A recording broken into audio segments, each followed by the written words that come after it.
I don't really like tips. Tips about communicating well, tips about writing. What I would prefer is a process that transforms you so the tips take place automatically. I mean, for instance, very often a tip is given when you're speaking to a crowd: vary the pace of your speech, vary the volume.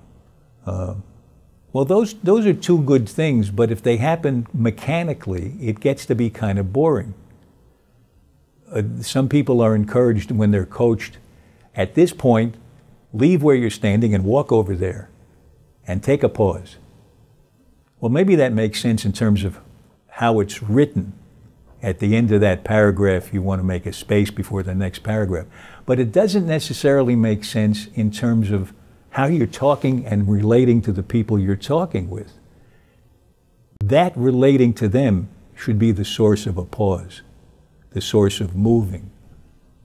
Because it comes out of the thought process I'm going through, and it comes out of the thought process I sense you're going through. Have you understood that last part?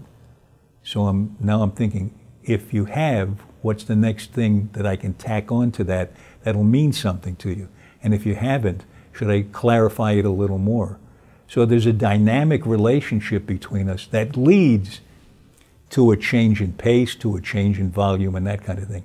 A tip is just an intellectualization of that, which might be okay to give somebody once they've got the grounding in the ability to connect, you know. But it ought to come out of the connection. It shouldn't be a checkbox that you tick off. So I really don't like tips. If I'm pressed really hard, there are 3 tips that I do kind of follow. Probably it's a good idea to follow these tips after you get used to being connected to somebody, but there are 3 things that I like to do. I call it the 3 rules of 3. So the first rule is, I try only to say 3 important things when I talk to people, no more than 3. If it's one thing, that's maybe even better, but usually there's a lot to say. But when I make notes on what I want to talk about, if I see I'm going on past 3 to 4 and 5, I start eliminating them or seeing if I can fold them into the other things. Because 3 things are really all I can remember. And I don't work from notes when I talk to people, and I advise other people not to. I don't never read it, because reading just excommunicates you. It's not communication, it's excommunication, in my view. So I can't remember more than 3 things, and I don't think they can remember more than 3 things. So what's the point of telling them stuff they're not going to remember? So I stick to 3. That's rule number 1 of the rule of three things.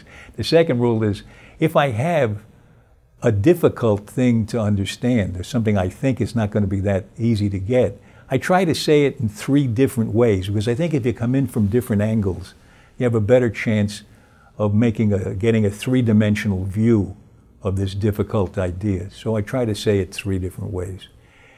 And the third tip, which I always forget, is that if I have a difficult thing that's hard to get, I try to say it 3 times through the talk, so that the first time you hear it, you start to get used to it. The second time it's familiar, and the third time you say, oh yeah, right, okay.